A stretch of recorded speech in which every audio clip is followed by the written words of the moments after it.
Les décisions faciles que tu prendras aujourd'hui vont te mener à une vie difficile demain. Et les décisions difficiles que tu prendras aujourd'hui vont te mener à une vie facile demain. C'est comme ça que ça fonctionne. Lorsque tu cherches la lumière, une vie facile demain, eh bien, il va falloir accepter l'ombre qui va avec les décisions difficiles d'aujourd'hui. Et si tu ne fais rien, tu es dans une inertie totale, eh bien, la facture de cette inertie sera beaucoup plus salée que le prix de l'effort.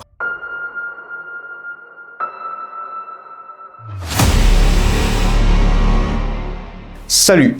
Si au fond de toi, il y a quelque chose qui sommeille, il y a un potentiel qui attend d'être réveillé, un potentiel latent, il y a quelque chose que bien souvent des gens te disent que tu as, mais que tu n'as pas encore toi-même réalisé, eh bien, les 3 conseils qui vont suivre vont te permettre de découvrir ce que c'est exactement et de pouvoir progresser. Il s'agit notamment de la puissance de l'action, de l'indépendance émotionnelle et de la valeur de l'effort. Alors, premier point, la puissance de l'action. Il y a une différence qui réside entre l'intention et l'action. L'intention, c'est dans la tête. C'est des souhaits, c'est des projets, c'est de l'espoir. Ça reste encore fictif, ça reste dans la tête. Par contre, l'action, c'est l'implémentation des souhaits, c'est l'implémentation d'une réflexion. Donc, toute action part donc de l'intention. Et c'est grâce aux actions que les talents deviennent des œuvres. Il ne suffit donc pas d'avoir un talent bien que révélé pour avoir des œuvres. Il faut bien en amont que les actions qui permettent la réalisation de ces œuvres puissent être exécutées, que ces actions puissent être mises en route afin de pouvoir réaliser les œuvres, tout simplement. Il faut donc que tu bouges ton fiac et que tu passes à l'action sans te poser des questions. Même si ce n'est pas parfait, ce n'est pas grave, au moins tu auras essayé, au moins tu passeras à l'action et tu pourras mettre des actions correctives, poser des actions correctives qui pourront rectifier les imperfections pour de plus en plus progresser. Et si tu penses que tu en es capable ou non, eh bien, dans tous les cas, tu auras eu raison, car au moins tu auras essayé et le fait d'essayer va te donner un résultat qui va te permettre de conclure que oui, je suis capable, donc je vais continuer à le faire, je vais exceller, ou que je n'en suis pas capable, donc je vais donc apprendre à le faire tout simplement.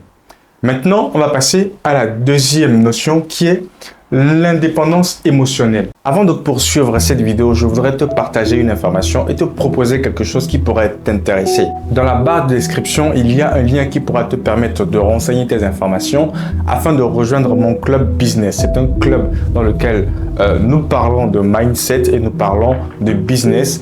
Donc, le but étant de pouvoir créer une communauté qui passe réellement à l'action. Donc, n'hésite pas, c'est totalement gratuit, il n'y a aucune contrepartie financière, c'est pas une formation, ce n'est pas un programme d'accompagnement non plus, c'est vraiment, voilà, on échange entre entrepreneurs et étudiants salariés. Voilà, donc n'hésite pas à t'inscrire en cliquant sur le lien en barre de description. L'indépendance émotionnelle, c'est le fait tout simplement de se détacher du regard des autres. C'est le fait de se détacher de ce que les gens vont penser, du bruit autour de soi, des orages, le fait de s'extirper de tout ça, de prendre du recul et de pouvoir quand même passer à l'action. Alors, moi, pour prendre un exemple, j'ai longtemps procrastiné avant de me lancer sur YouTube car j'avais peur du regard des autres. J'avais peur de ce que les gens allaient dire, ce que les gens allaient penser. Quand je pensais à une personne en particulier, je me dis « Oh là là, qu'est-ce qu'elle va penser de moi si je le fais ?» Mais à côté, je me suis dit qu'il pourrait y avoir également des personnes qui m'encourageraient ou qui seraient intéressées par ce que je fais. Et bien au-delà, la véritable raison pour laquelle je me suis réellement décidé à le faire et que je me suis lancé sur YouTube et que j'ai pris mon téléphone, que j'ai commencé à tourner des vidéos, eh bien, c'est le fait que je me suis dit, en fait, je le fais pas pour les autres. Je le fais pas pour les autres, je le fais pour moi d'abord. J'ai envie de le faire. Et je me suis retrouvé dans la situation où je me posais des questions sur les autres par rapport aux autres. J'étais tellement attaché à savoir ce que les autres allaient penser que j'ai procrastiné tout simplement. Je suis resté dans cette inertie pendant des mois et des mois. Mais il a fallu que je me pose la question de savoir si c'était vraiment ce que les gens allaient penser qui allait m'empêcher moi de faire ce que je voulais faire. Et la question était très vite répondue, donc je suis passé à l'action tout simplement et je suis aujourd'hui super content de l'avoir fait. Parce qu'aujourd'hui, je découvre des opportunités, je me découvre moi-même personnellement et j'avance. Donc, très important de pouvoir se détacher du regard des autres.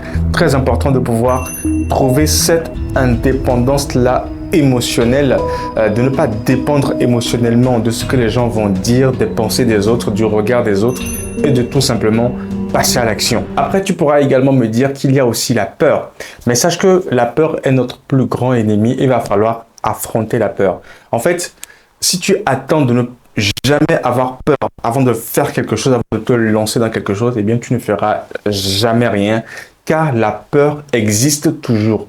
Même les plus grands entrepreneurs, les plus grandes personnalités dans le monde ont aujourd'hui, lorsqu'elles ambitionnent lancer une nouvelle chose, ressentent également cette peur. Alors, certainement d'une manière différente car elles ont de l'expérience, mais elles ont également peur. Donc, il faut tout simplement la surmonter.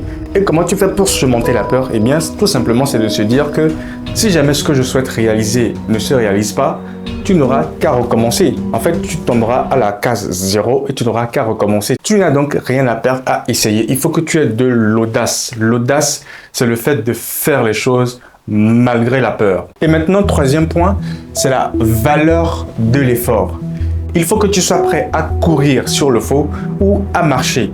Mais en tout cas, dans tous les cas, il ne faut surtout pas rester dans une inertie, à rester debout, droit comme ça, comme un pic. Ça ne sert à rien. C'est tout à fait médiocre. Et si tu prétends à une vie meilleure, il faut éviter dès aujourd'hui d'avoir une vie médiocre. Les réseaux sociaux, Netflix, les fast-food, toutes ces mauvaises habitudes, si tu les fais de façon régulière, ne pourront jamais t'amener à réaliser tes projets de vie. Il faut que tu sois prêt à prendre des risques, à prendre les escaliers plutôt que d'attendre un ascenseur qui est de surcroît en panne. Il faut éviter d'attendre quelque chose de la part des autres, quelque chose de la part de ta famille, de tes amis, du gouvernement, de ton employeur. Rien. Tu es le seul responsable de ta vie.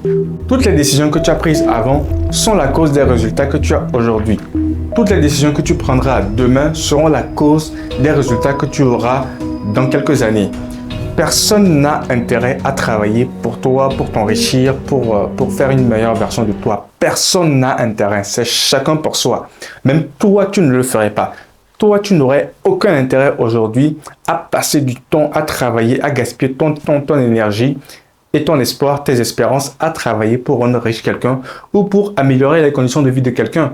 Ça ne se fait pas. C'est tout simplement irréaliste. Alors, je ne sais pas s'il y a des gens qui le font, mais en tout cas, il n'y a aucun intérêt à le faire. En tout cas, aucun intérêt personnel. Si tu aspires à devenir quelqu'un de meilleur, eh bien, tout ce que tu fais doit être pour toi, doit concourir à l'atteinte de tes objectifs tous les jours. Tout ce que tu fais de façon même minime. Les décisions faciles que tu prendras aujourd'hui vont te mener à une vie difficile demain. Et les décisions difficiles que tu prendras aujourd'hui vont te mener à une vie facile demain. C'est comme ça que ça fonctionne. Lorsque tu cherches la lumière, une vie facile demain, eh bien, il va falloir accepter l'ombre qui va avec les décisions difficiles d'aujourd'hui. Et si tu ne fais rien, tu es dans une inertie totale, eh bien, la facture de cette inertie sera beaucoup plus salée que le prix de l'effort. Et pour terminer cette vidéo, je t'invite à faire ce petit exercice. Petit exercice de visualisation. Imagine qu'aujourd'hui, tu es bien conscience que la vie que tu mènes ne te satisfait pas ou que les actions quotidiennes que tu as ne participent pas à ta réussite de demain. Imagine ta vie dans 2 ans, dans 5 ans. Eh bien, ce serait une vie catastrophique, ce serait une vie médiocre, ce serait une vie de pauvreté, tout ce que tu veux. Par contre, imagine que tu prennes la décision aujourd'hui et qu'à partir de demain, tu commences à implémenter de bonnes habitudes, des actions positives qui vont te permettre d'atteindre de meilleurs résultats demain. Imagine ta vie dans 2, dans 3 ans. Après ce petit exercice de visualisation, eh bien, tu sais maintenant ce qui te reste à faire. Allez, ciao!